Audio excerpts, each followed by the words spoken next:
Hey, everybody. Welcome back to Let's Talk Recovery.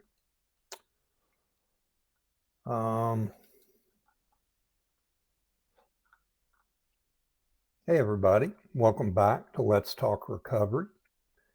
I'm glad you're here tonight. If you're watching live, I'm going to ask you to jump into the comments and say hello. Let me know where you're checking in from. If you're watching a replay later, then in the chat, type replay and let me know where you're checking in from. I always check those. I like to know where my listeners are at, where my viewers are at. And so tonight, we are going to be talking about something that everybody in recovery deals with, and that's triggers. It's a word that gets thrown around a lot. Sometimes some people use it without really having a clear idea of what it means and what it involves. And so we're going to talk about this for a little bit tonight. And even more importantly, we're going to talk about how to handle triggers without relapsing. That's the key. So triggers don't care how long you've been in recovery. They don't care if you just started this afternoon. Doesn't matter if you've been in recovery for years. I've been in recovery for roughly 15 years, and it doesn't make any difference. First day recovery, 15 years of recovery. Triggers don't care. They don't care about your intentions, whether your intentions are good or bad. They don't care about your faith, about your goals. They don't care about your track record. Triggers show up uninvited. Sometimes they show up loud. Sometimes they're kind of in the background and subtle. And they try to pull you back into patterns that you've worked really hard to leave behind. And they can be really frustrating. They can create a lot of shame, a lot of guilt. So let me get you started tonight with a question. Let me ask you this. When you hear the word trigger, what comes to mind? What are your thoughts? Drop your answer to that question into the comments. Let me know what you think. So let's talk for a few minutes about what are triggers. What are they? A trigger is anything that reminds your brain of an old way of coping. Coping mechanisms are just things that we've picked up maybe as far back as in our childhood. Maybe it's been more recently. But coping mechanisms, coping techniques are tools that we pick up to get through life, to escape pain, whether it's emotional or some other form.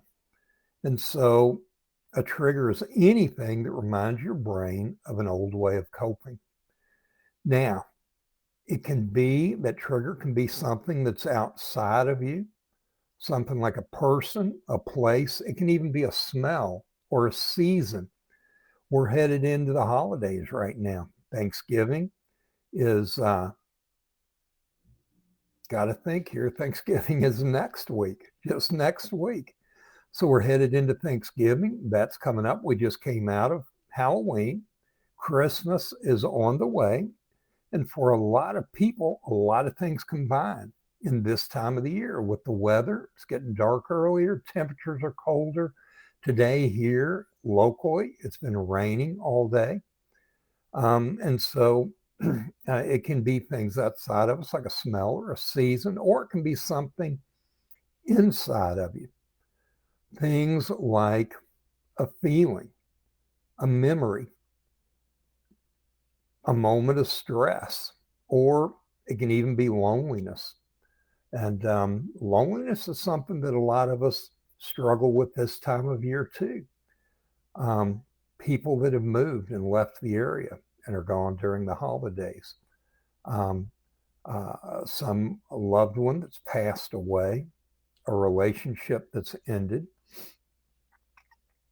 Now, it's important for us to realize that triggers don't cause relapse on their own. It's not a given that we experience a trigger and we automatically relapse. That's not the way it works. Triggers invite us towards a familiar comfort, a way that we've calmed or soothed ourselves in the past. Triggers whisper things like, remember how you used to handle this? Remember what you used to do when you felt lonely, when you felt angry, when you felt sad? Remember what's helped this in the past? And because our brain connects pain with relief, triggers can feel very, very powerful. They can feel overwhelming.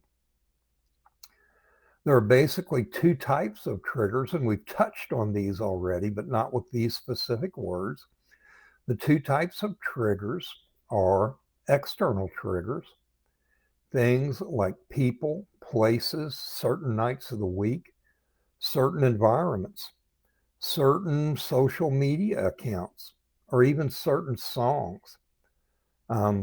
All these things can serve as external triggers. In fact, a study a number of years back found that many people that struggle with addiction, Sunday evenings are a time when they really tend to get triggered.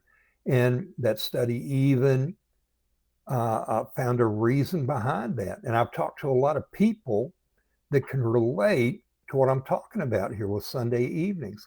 What they found is for a lot of people that struggle with addiction and compulsive behavior, Sunday evening rolls around and we start Sunday afternoon and we start thinking about work tomorrow. A lot of people don't like their jobs, or we do like our job, but we don't like our boss, or we don't like some of the people that we work with, or a project that's coming up. And on Sunday afternoon, we start thinking about that and we begin to get triggered.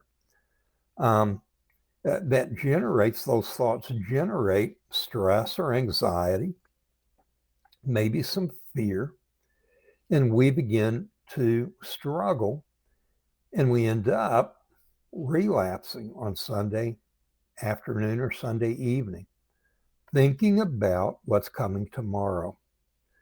And this can happen with all kinds of behaviors and addictions. And so they even found that people that are unemployed are likely to relapse on Sunday evenings because they start thinking about not having a job to go to tomorrow. Those are external triggers, people, places, nights of the week, environments. The other side of that is internal triggers.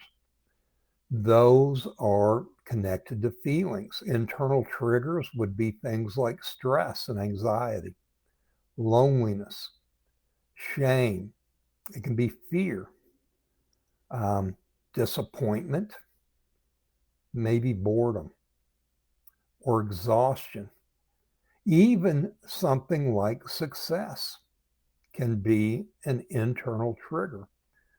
We experience success and we begin to question how long it's going to last, if we really deserve it, all kinds of things, and that can serve as an internal trigger. All kinds of things can trigger us here. Sometimes the most dangerous trigger is just being unprepared for a good emotion. In fact, for a lot of us that struggle with addiction, any kind of feeling becomes a trigger to act out. Yes, we turn to our behavior when we're feeling sad or lonely or fearful. But something goes right and we turn to our addiction to celebrate. Something good happened. I got a promotion at work. Time to go get a drink. Time to go to a party. And so all kinds of things can serve as triggers in our life. And a lot of these triggers, I'm not going to go into it really deep, but a lot of these triggers are connected to dopamine response. The idea that dopamine wires our brain, rewires our brain um, when we experience things that are pleasant, that are calming, that soothe us. And so when we get stressed, our brain has been rewired to whisper in our ear, hey, the last time you felt this way, this is what helped. And we are triggered to turn to that. So let me pause for a minute and ask another question. I've got all kinds of questions for you tonight. And as you jump in, I'd like you to answer these questions, or as you're viewing in a replay, I'd like you to answer these. I'd like to hear what you think. So we've touched on a number of triggers: people, places, environments, social media, internal triggers, stress, loneliness, boredom, even success. Are any of the things that I mentioned so far tonight, have any of these things surprised you? Are any of these things that you maybe haven't thought of in the past in terms of being a trigger? What do you think? Any surprises here? Share it in the comments. I'm interested in knowing what you think. So then the question has to arise, how do triggers work? What happens? What is it about that trigger that pushes us into relapse and into unhealthy behavior? Now, here's what a lot of people don't realize. When a trigger hits, there's actually a cycle that's happening. A trigger hits, something happens, we feel discomfort. And anytime we feel discomfort, we look for relief. Stop and think about it. How quick, when we get the slightest little headache or something of that nature, how quick do we reach for Tylenol or Advil? We look for relief to discomfort and relief to pain.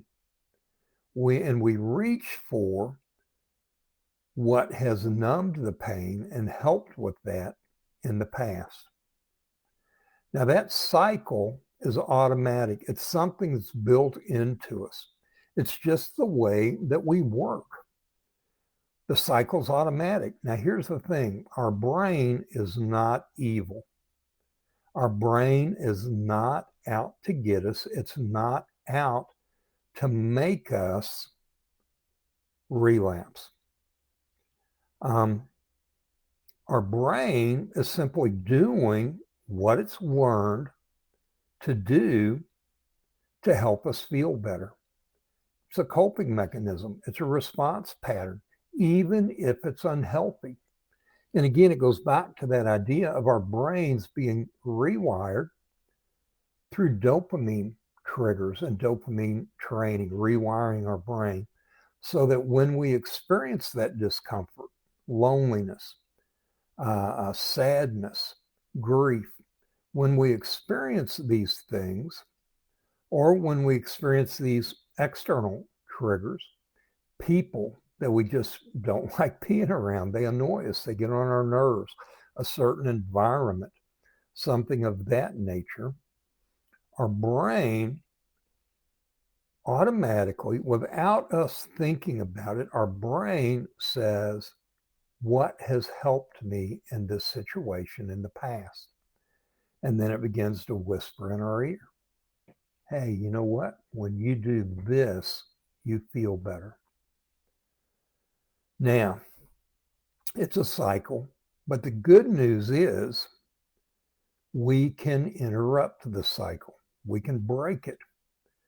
We can slow the cycle down, and we can choose differently. I was listening. I came across this listening to somebody. I was in a conference, not this past weekend, but the weekend before. I was down in uh, Santa Fe, New Mexico. Beautiful place, desert, mountains. The camp where the conference was at was beautiful. A lot of friends, a lot of guys that I've known for years were all there. Great speaker. And he shared a quote from Viktor Frankl, a therapist. And Frankl said, between stimulus and response, there's a space. And in that space is a choice.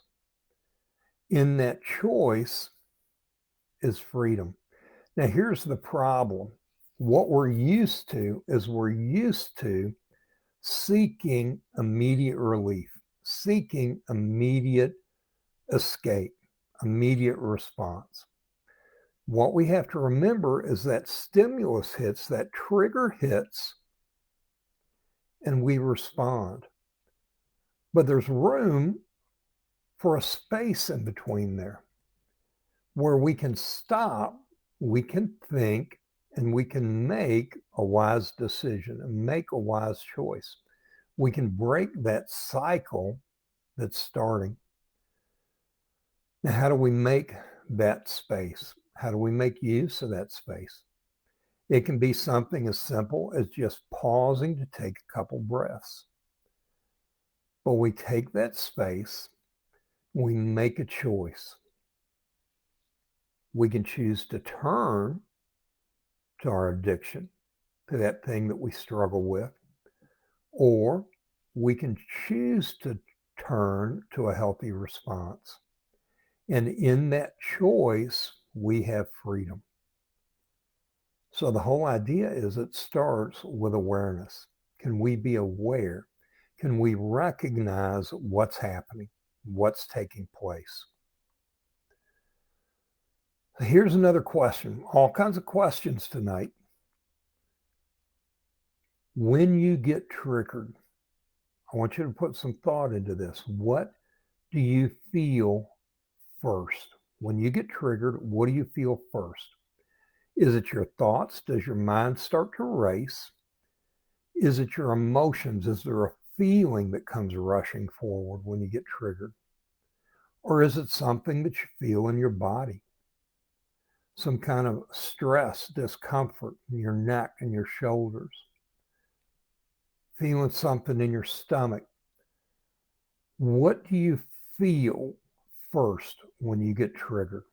Thoughts, emotions, or something in your body? Identifying that can help us to realize that that cycle is beginning and can help us to make that pause and to break that cycle. So, before a full-blown trigger hits, there are almost always early signs that it's on its way. And these signs are moments when we can still turn the ship around and we can avoid the relapse.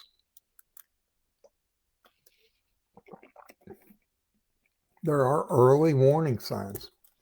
And some of those early warning signs include things like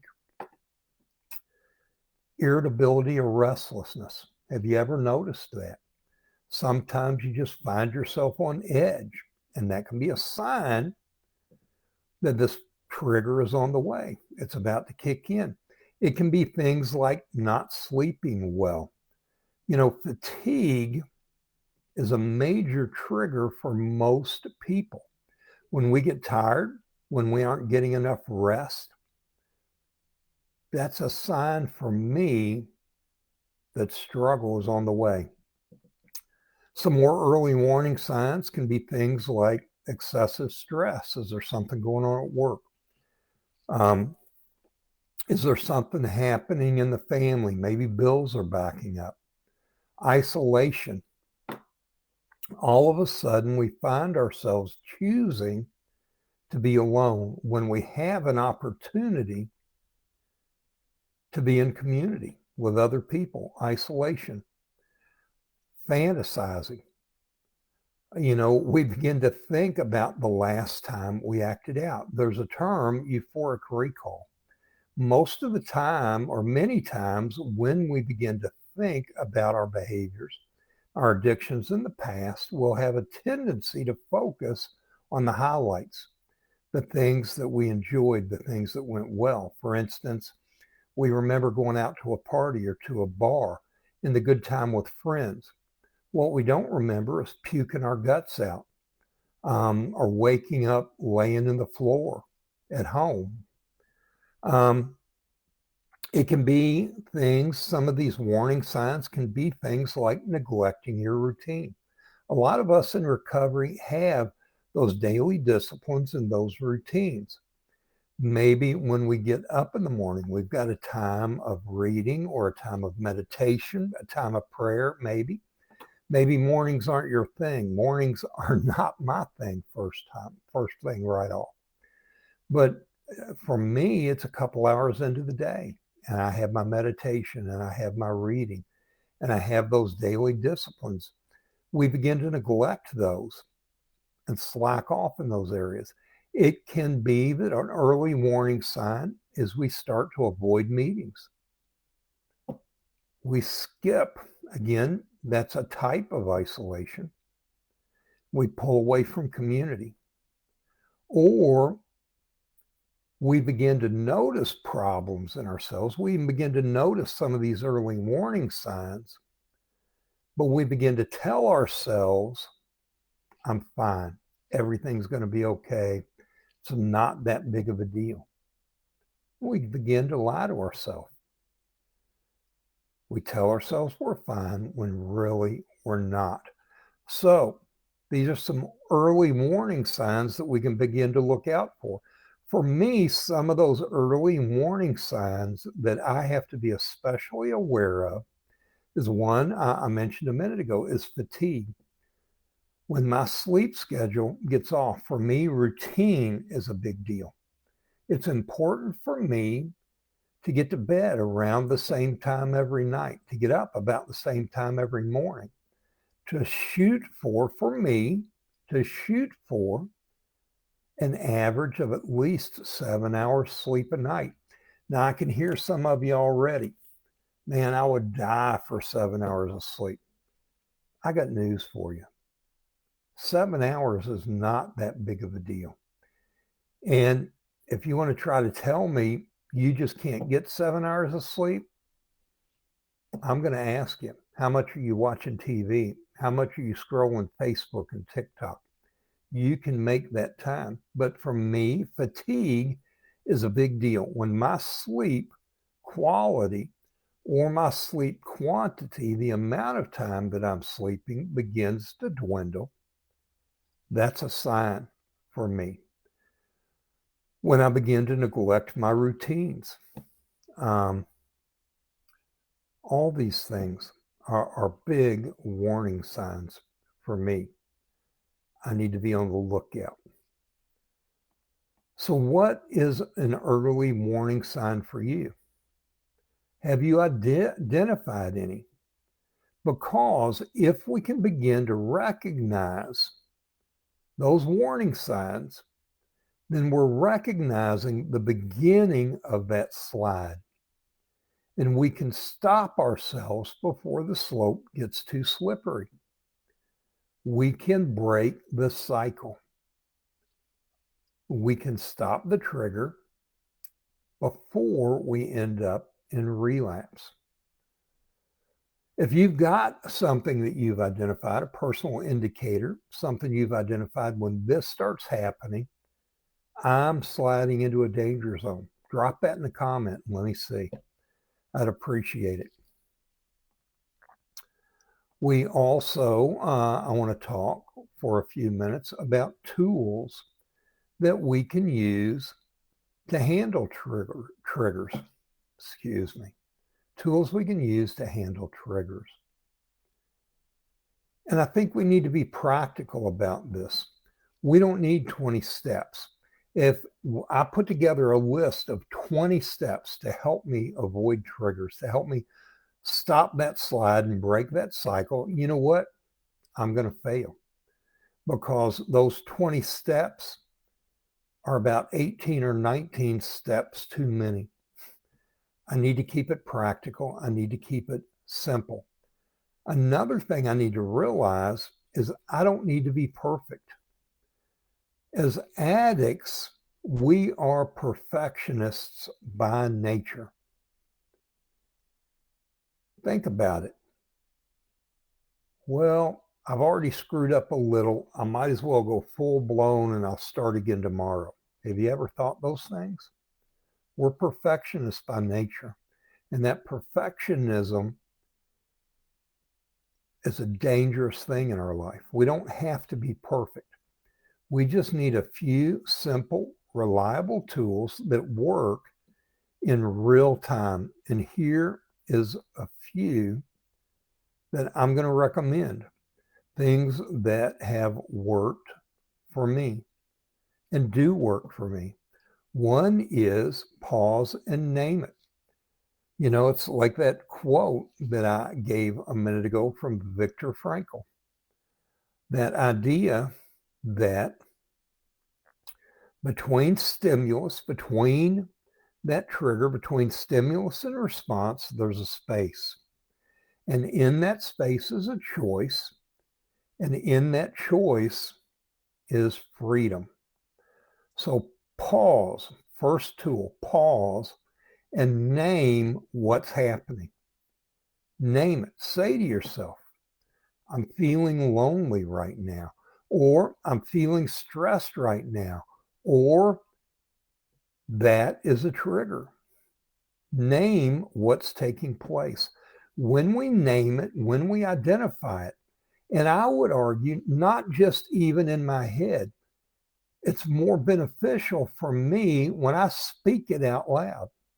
If I can just say it and put it out there into the light, hey, this is a trigger for me. Naming it takes away the power. And so, first tool, pause and name what it is that's triggering you. Identify it, get it out there in the light. Has that ever worked for you? Is that something that you've ever tried? Tool number 2, breathing. Deep, slow breathing pulls you out of panic and back into presence. And there are some real simple steps to that breathing. We just pause. We take a deep breath in through our nose, out through our mouth. Try it right now. You'll feel it. When we begin to take those deep, slow breaths, it calms our nervous system. As we take those deep breaths in through our nose,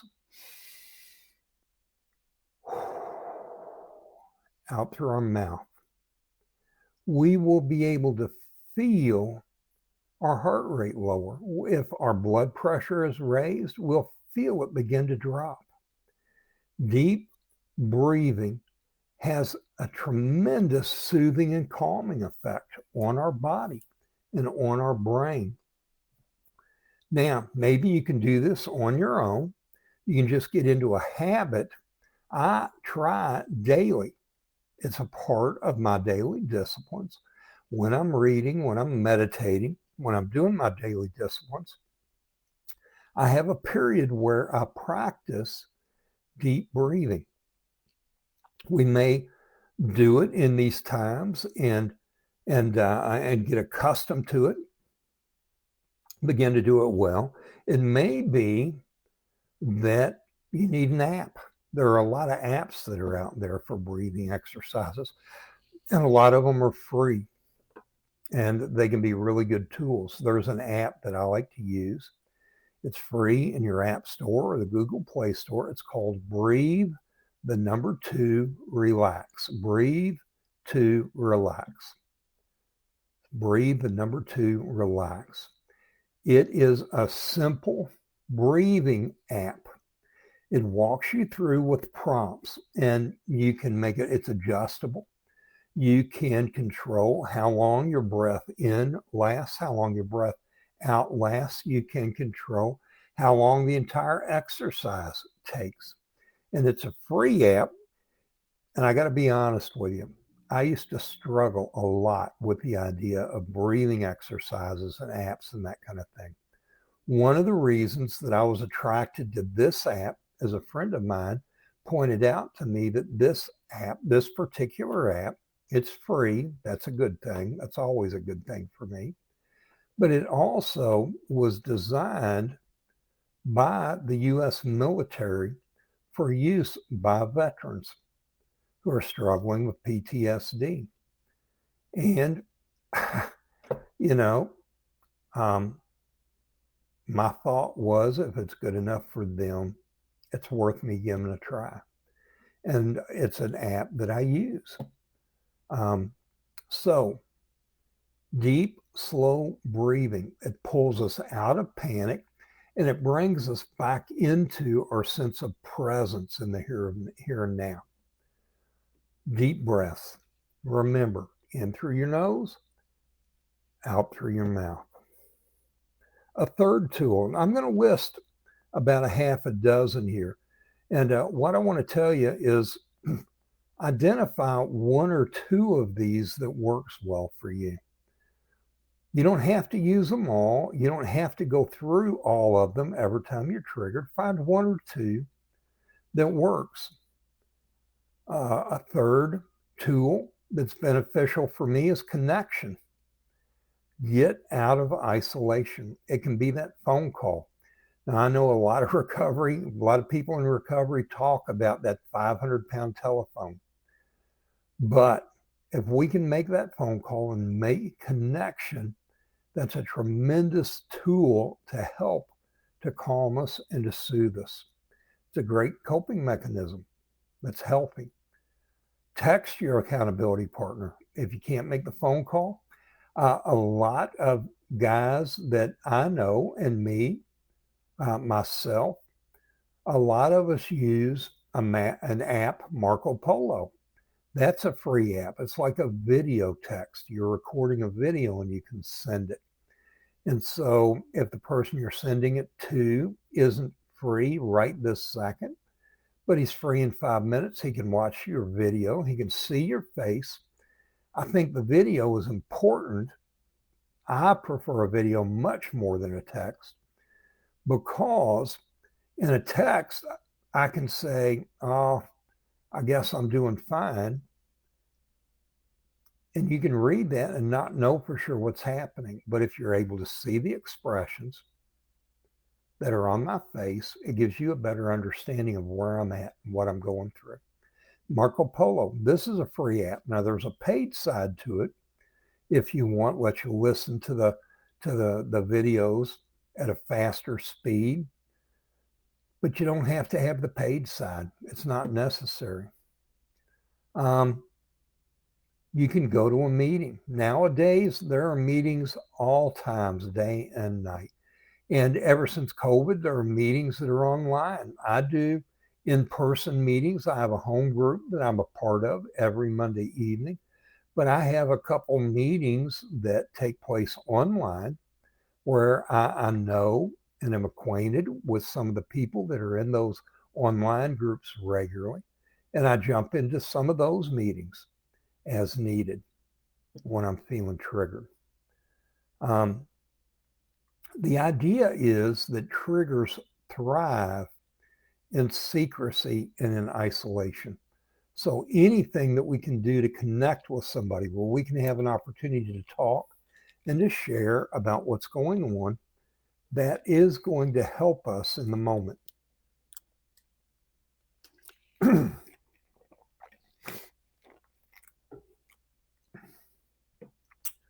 Number 4, move your body.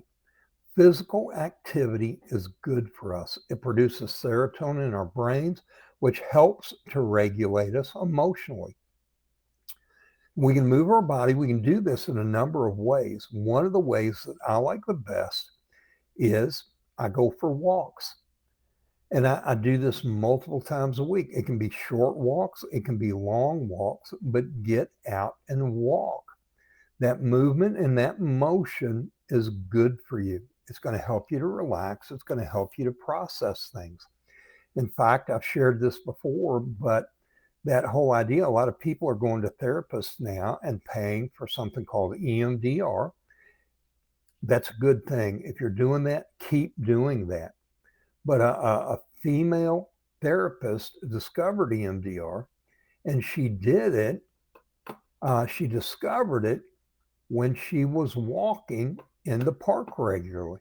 What she found is that bilateral motion, our arms and legs, and she was walking a trail regularly. And when we walk a trail or a path, our eyes are normally darting back and forth, looking for tripping hazards and that kind of thing.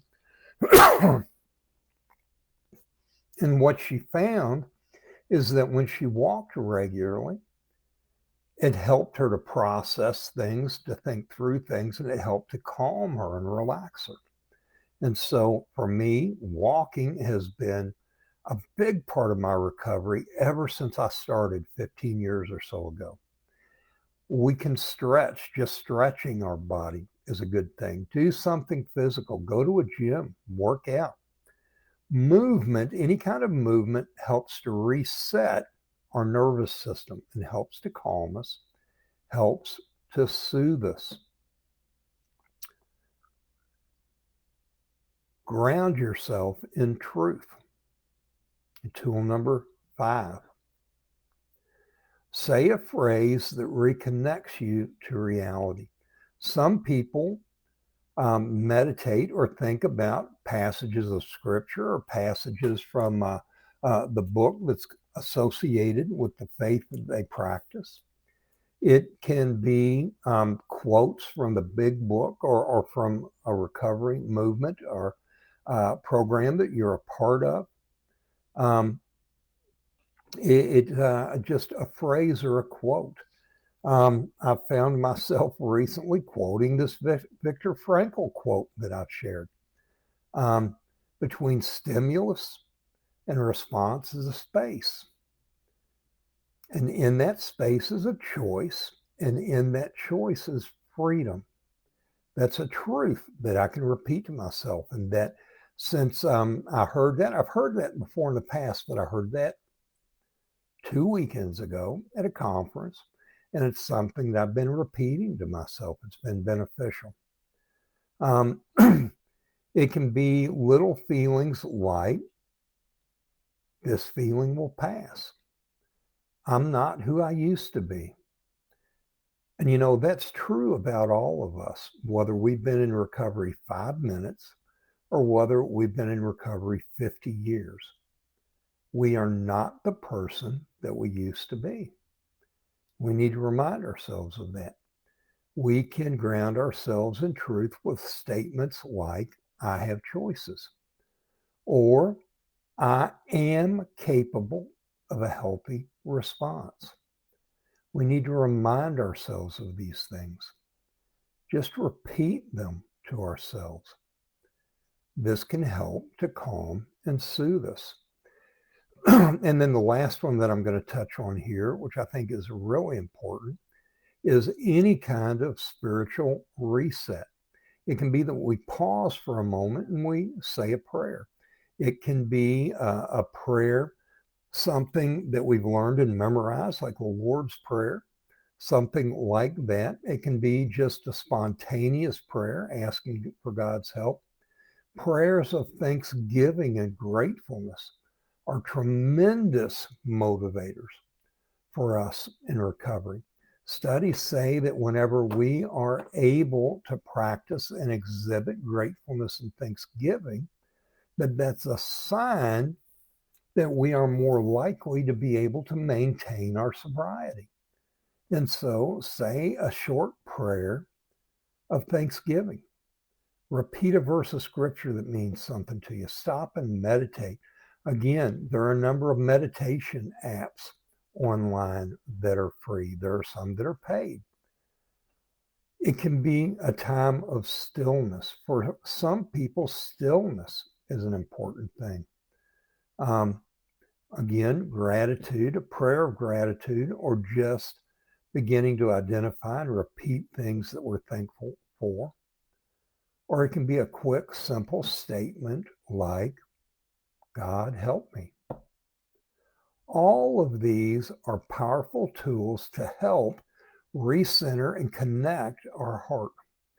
Powerful tools for us when we're experiencing triggers and we're being tempted. So here I come with a question again. I've already asked 4 or 5 of them. Here's another one for you. Which of these tools have you used? Or do you have another tool that you've identified that's been beneficial to you?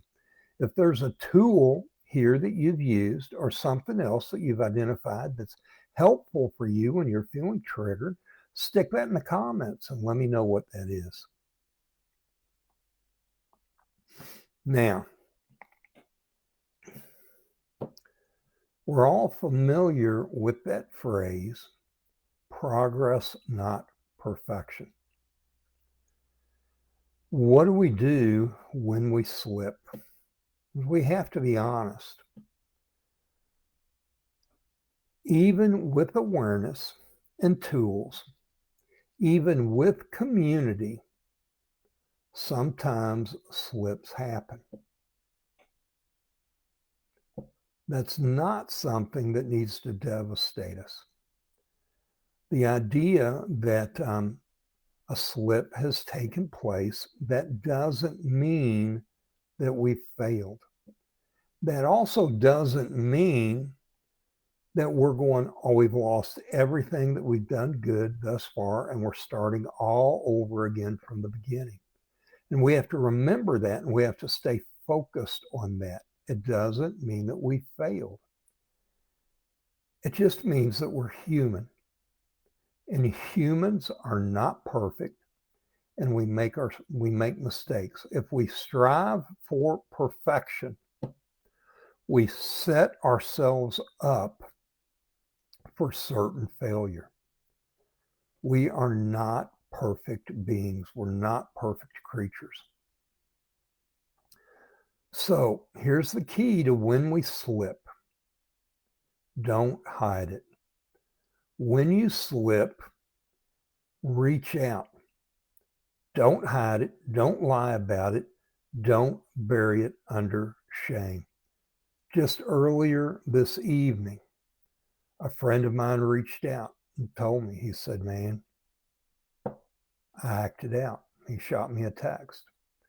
I shot him back a text. Reach out and tell somebody. That slip, that relapse, can be a tool to help us build stability as we move forward. Tell somebody about it. Stop. As soon as you can, stop and analyze, process what took place. I would encourage you to ask yourself some questions and to do it as soon after the slip or the relapse as possible. What happened? What was I feeling leading up to this? When I did this, when I took that drink, when I swallowed that pill, when I responded with this behavior, what did I expect that to do for me? What was it I was trying to run from and avoid? Process it. What was I feeling leading up to it?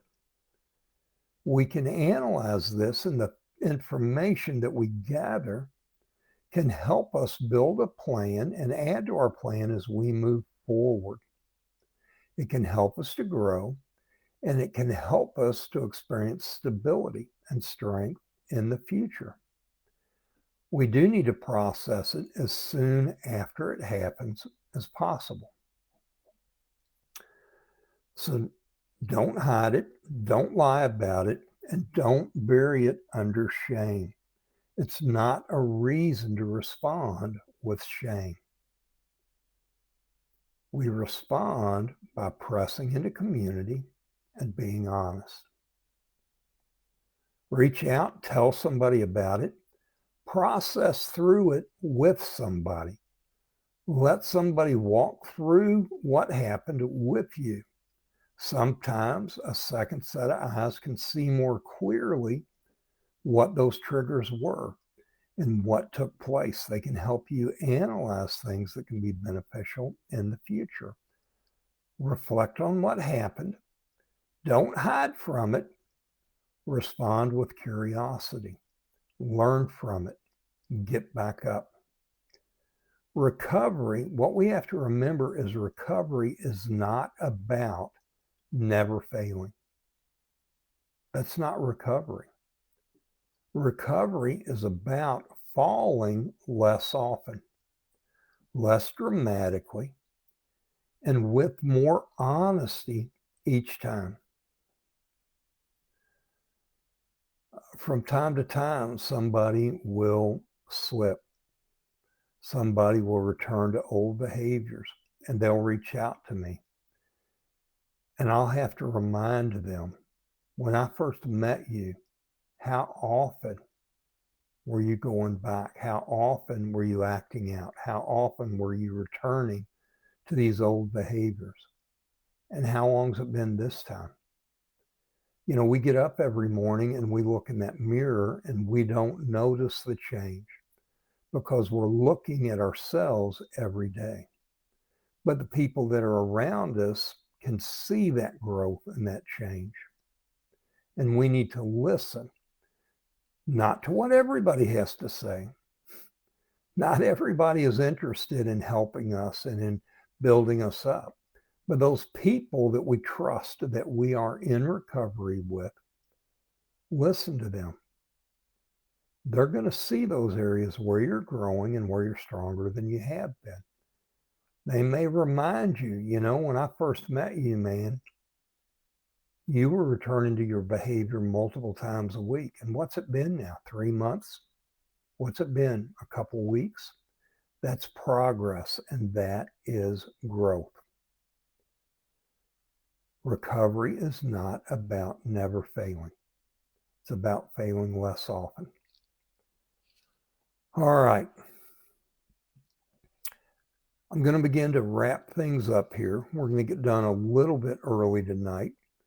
I'll be honest, I haven't been getting responses and comments in the chat here. If you watch this on a replay, feel free to respond with your comments in the chat. I come back and look at these, and I'm interested in hearing your thoughts, hearing your answers to the questions that I'm posing. You'll be able to post those in the chat, even on those replays. Small awareness in our triggers, what they are, being able to identify what they are and how they impact us. Small awareness creates big change in our life. So,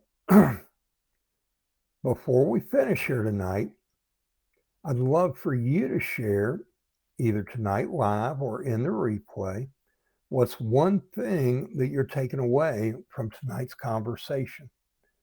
Is there a trigger that you heard that you hadn't recognized was a potential trigger in your life? Is there a tool that was talked about this evening that you haven't thought about using before that might be beneficial for you? I'd like to know what those things are. Next Tuesday, I'll be back, 8 p.m. Eastern Standard Time. I'll be here. And next Tuesday, we're going to talk about shame versus guilt. What's the difference there? How do we know the difference? And I think this idea of shame versus guilt has the potential to speak to a lot of hearts. As I, in my recovery, began to recognize that difference, shame versus guilt, for me, it provided some real insight and freedom in my recovery. And we're going to talk about that next week. Shame versus guilt. What's the difference? So, thanks for joining me tonight. Remember, recovery is not about perfection. Recovery is about progress. It's about honesty and staying connected. Visit my website if you like. I've got some information there. Feel free to shoot me an email, shoot me a message in the comments here. My email is on my website, rwcoaching2@gmail.com. Also, on the homepage, at the bottom of the homepage, my homepage, are links to all my social media platforms and places where this video will be posted. It'll be here on Facebook for 30 days. So, thanks for being with me tonight. And I'll see you next week when we're talking about shame versus guilt and knowing the difference in those two things. Thanks for being here, folks.